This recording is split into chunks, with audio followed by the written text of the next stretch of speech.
53. The Return Home. The previous chapter ended with Zarathustra back in the Pied Cow, the city that saw his first clash with civilization. This means that he is very close to finally getting back to his mountain. This chapter is called The Return Home, so we expect to find him in his cave. As it turns out, however, home is someplace else. O lonesomeness, my home, lonesomeness, too long have I lived wildly in wild remoteness, to return to thee without tears. Now threaten me with the finger as mothers threaten, now smile upon me as mothers smile. Now say just, who was it that like a whirlwind once rushed away from me? Who, when departing, called out, too long have I sat with lonesomeness, there have I unlearned silence.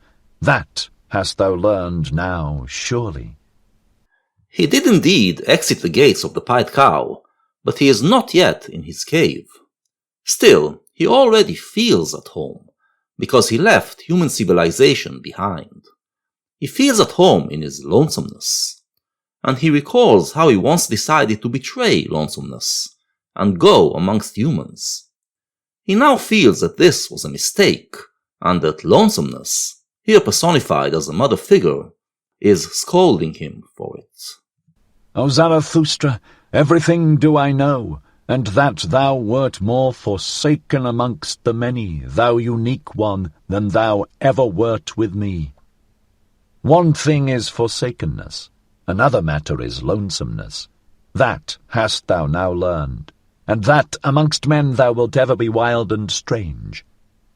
Wild and strange even when they love thee, for above all they want to be treated indulgently.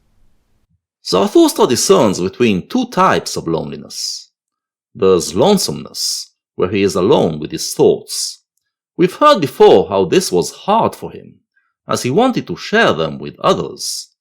But when he went among the humans, he realized that there's a worse kind of loneliness, which he calls forsakenness.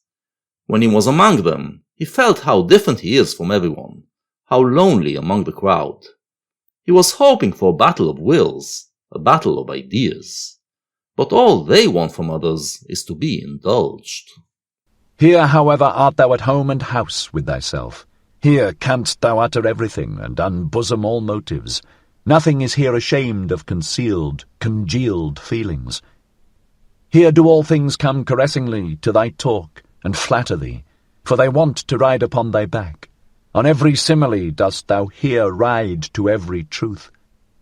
Uprightly and openly mayest thou here talk to all things, and verily it soundeth as praise in their ears, for one to talk to all things directly.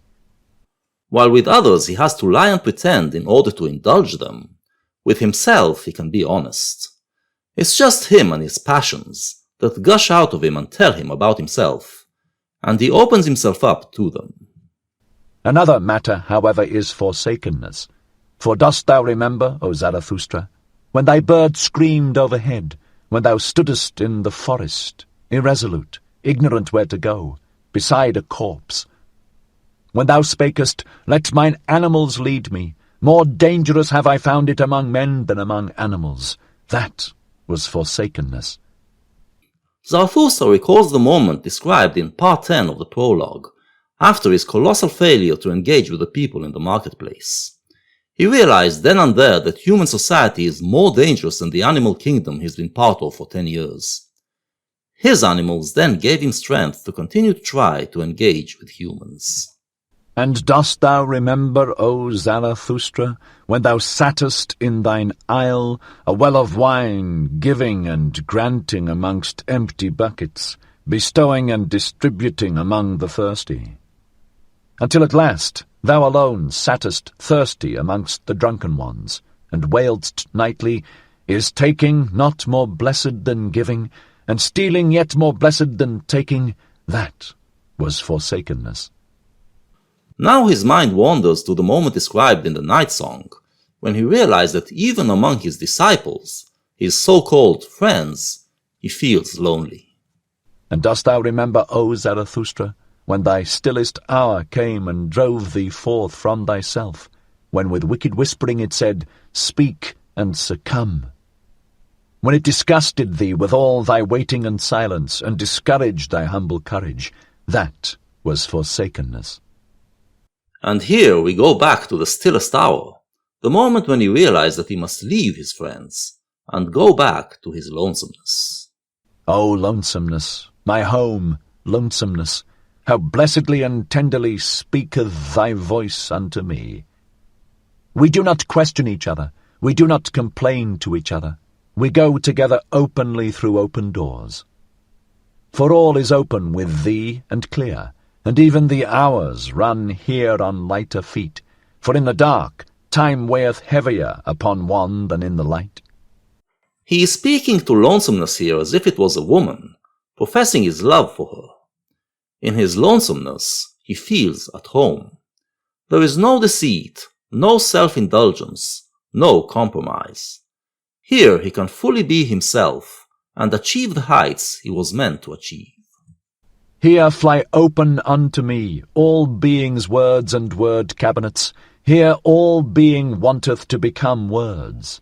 Here all becoming wanteth to learn of me how to talk. Down there, however, all talking is in vain. There, forgetting and passing by are the best wisdom.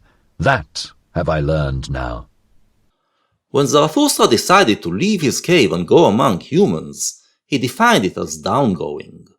He believed that in order to gain the knowledge to achieve new heights, he must first descend and experience the lows of human interactions. Now, he feels like it is pointless. The people have nothing to give him. He already possesses all he needs. His nature is full of mysteries, constantly changing and presenting him with new impulses, which he then has to turn into words and form new worldviews out of them.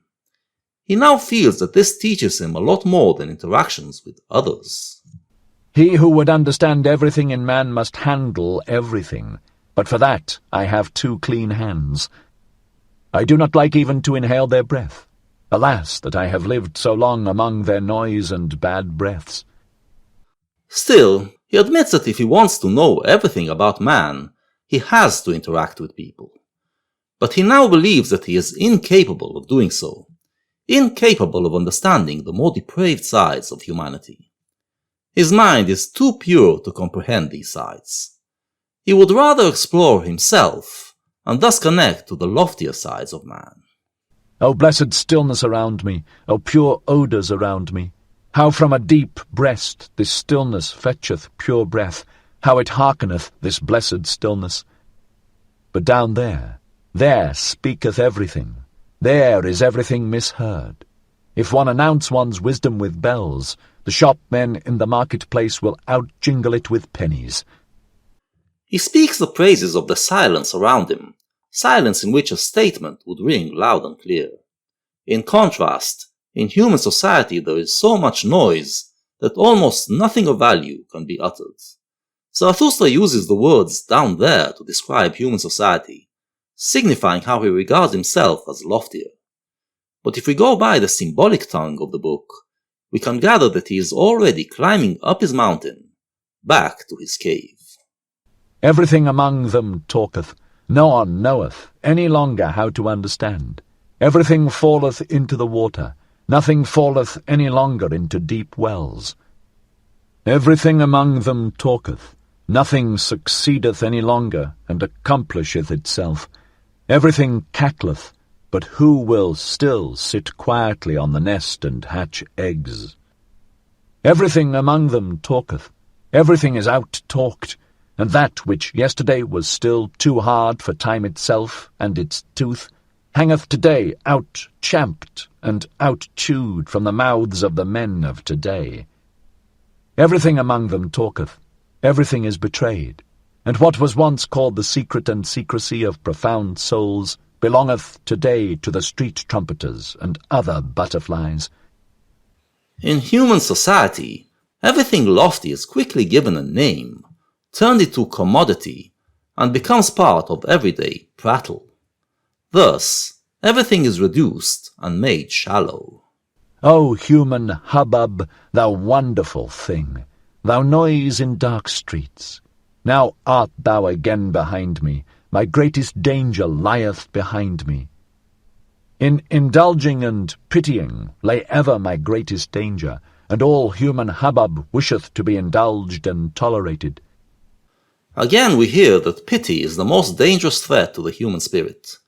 When he was among humans, Zarathustra pitied them, so he tried to tolerate their prattle. But with that, he became part of it, and his ideas were made shallow as well. With suppressed truths, with fool's hand and befooled heart, and rich in petty lies of pity, thus have I ever lived among men.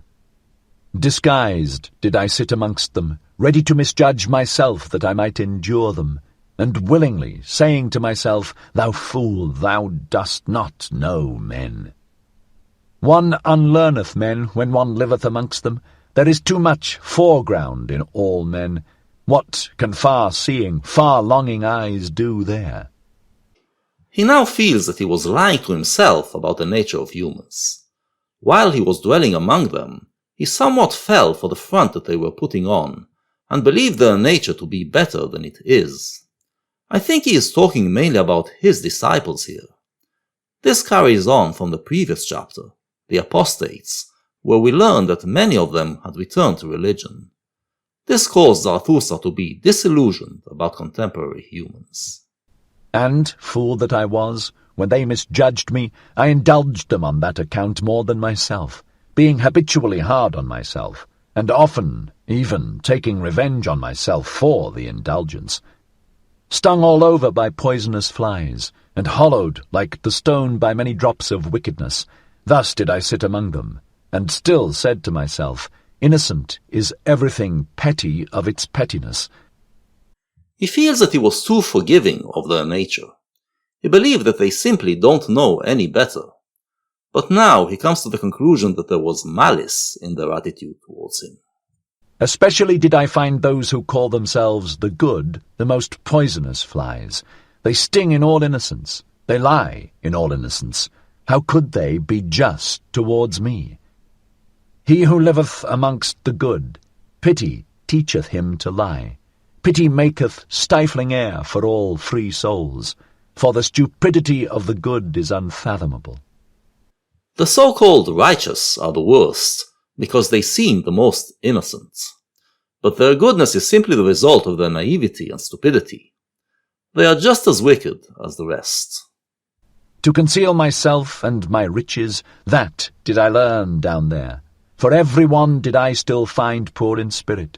It was the lie of my pity that I knew in every one, that I saw and scented in every one, what was enough of spirit for him, and what was too much. They're stiff, wise men. I call them wise, not stiff. Thus did I learn to slur over words. Because he was taking pity on them, he had to conceal his spirit, present it as shallower than it is.